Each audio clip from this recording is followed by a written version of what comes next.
નમસ્તે, હું અતુલ દવે. ગુજરાતની અંદર હાલ જે સત્તા ચાલી રહી છે એ સત્તાથી જો બહુમતી લોકો નારાજ હોય અને બહુમતી મતદારો એવું ઈચ્છતા હોય કે ગુજરાતમાં સત્તા પરિવર્તન થવું જોઈએ, તો એના માટે સૌથી પહેલાં જરૂરી છે કે આવા જે કોઈ મતદારો છે કે જે હાલની સત્તાથી નારાજ છે એવા તમામ મતદારોનો મત દરેક બેઠક ઉપર 1-to-1 પડવો જોઈએ. આના માટે હાલના જે હયાત બે મુખ્ય વિપક્ષો છે કે કોંગ્રેસ અને આમ આદમી પાર્ટી, આ બંને પાર્ટીઓએ 2027ની ચૂંટણી ગઠબંધન કરીને લડવી જોઈએ. કેમ કે હાલની જે હયાત સત્તાધારી પાર્ટી છે એને જનરલી 45% કે 40% આસપાસ વોટ મળે છે. બાકીના 50 કે 55% મતો એમના અગેન્સ્ટમાં હોય છે, પરંતુ એ અલગ અલગ દિશામાં વહેંચાઈ જતા હોવાથી સંયુક્ત રીતે સામેલો ઉમેદવાર જીતી શકતો નથી. જેથી કરી અને બહુમતી મતદારો ઈચ્છતા હોવા છતાં પણ ગુજરાતમાં સત્તા પરિવર્તન થતું નથી. કોંગ્રેસ અને આપ આ બંને એક પોતપોતાના વિઝન અને આઈડિયા સાથે આગળ વધી રહ્યા છે. એ લોકો ગુજરાતની જનતા માટે કોઈ વિઝન રાખે છે, પછી મહિલાઓ હોય, યુવાનો હોય, ખેડૂતો હોય, નોકરિયાતો હોય કે સામાજિક કે શૈક્ષણિક રીતે પાછળ રહી ગયેલા લોકો હોય, એના માટે બંને પક્ષો પાસે વિઝન છે. પરંતુ આ વિઝન એ લોકો ત્યારે જ લાગુ કરી શકશે જ્યારે એ લોકો સત્તામાં હશે.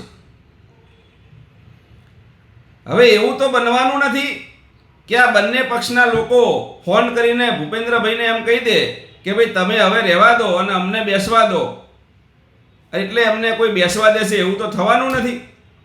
એના માટે એમને 2027ની ચૂંટણીમાં જીતીને આવવું પડશે.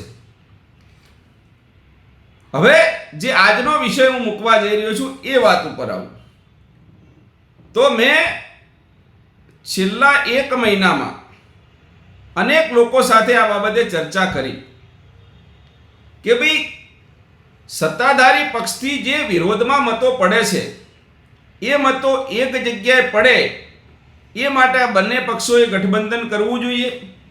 તો મોટા ભાગના લોકોનું એવું કહેવું હતું કે હા, ગઠબંધન થવું જોઈએ, અને જો ગઠબંધન નહીં થાય તો 55% જે વોટ સત્તાધારી પક્ષથી વિરોધમાં છે એ વોટ વેચાઈ જવાનો છે અને બંને પક્ષો ક્યારે સત્તામાં આવી શકશે નહીં, અને ગુજરાતની પ્રજાની બહુમતી પ્રજાની ઈચ્છા હોવા છતાં પણ ગુજરાતમાં સત્તા પરિવર્તન થશે નહીં. અને જે કોઈ તમે ગુજરાતની પ્રજા માટે આપ અને કોંગ્રેસ વિઝન લઈને નીકળ્યા છે એ ક્યારે પરિપૂર્ણ થવાનું નથી. હાલની પરિસ્થિતિ એઝ ઇટ ઇઝ રહેવાની છે. જો આ બંને પક્ષો અલગ અલગ ચૂંટણી લડશે તો આ બાબતે આગામી સમયમાં ગુજરાતના હિતમાં એક સમિતિનું ગઠન કરવાનું વિચાર કરી રહ્યા છીએ. આમાં ગુજરાતના તમામ જિલ્લામાંથી 3 પ્રતિનિધિઓને લેવામાં આવશે. એમાં તમામ ધર્મ અને જ્ઞાતિના લોકોનો સમાવેશ કરીશું.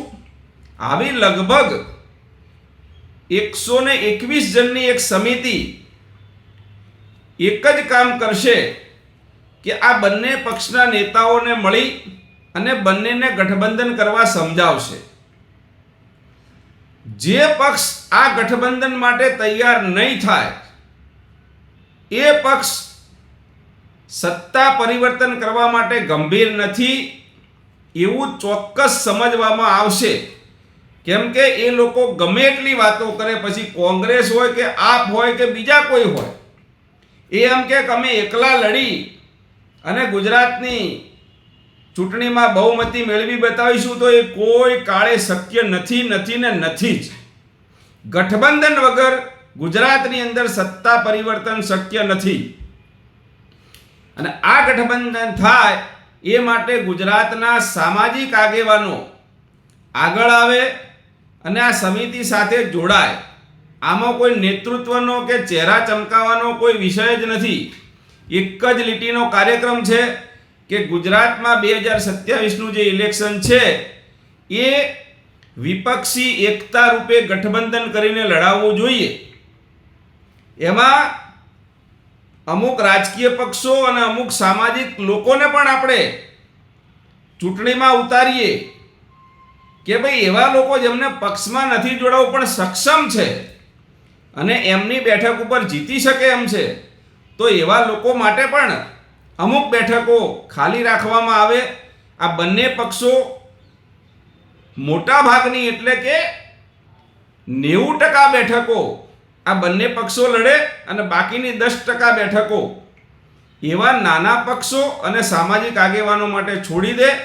અને મૂળ વાત એ છે કે કોમન મિનિમમ એજન્ડા સાથે ગુજરાતની પ્રજા સમક્ષ જાય અને ગઠબંધન કરી અને હાલની સત્તાધારી પક્ષનો ઉમેદવાર અને એની સામે ગઠબંધનનો ઉમેદવાર એટલે 1 to 1 ફાઇટ થાય, તો જ ગુજરાતની પ્રજા, બહુમતી પ્રજા જે ઈચ્છે છે એ પરિણામ આવશે. અને તો જ કોંગ્રેસ અને આપ અથવા તો બીજા લોકોના જે વિચારો છે એનું અમલીકરણ થશે. બાકી ફરીથી કહું છું કે જો ગુજરાતની અંદર 2027ની ચૂંટણી કોંગ્રેસ અને આપ અલગ અલગ લડશે તો ગુજરાતમાં સત્તા પરિવર્તન શક્ય નથી. એટલે આ બાબતે બંને પક્ષના નેતાઓ ગંભીરતાપૂર્વક વિચારે, પોતાનો ઈગો અને અહમ બાજુ ઉપર રાખી અને ગુજરાતની જનતા માટે વિચારે, એવી વિનંતી માટે આ સમિતિ એમની પાસે જશે.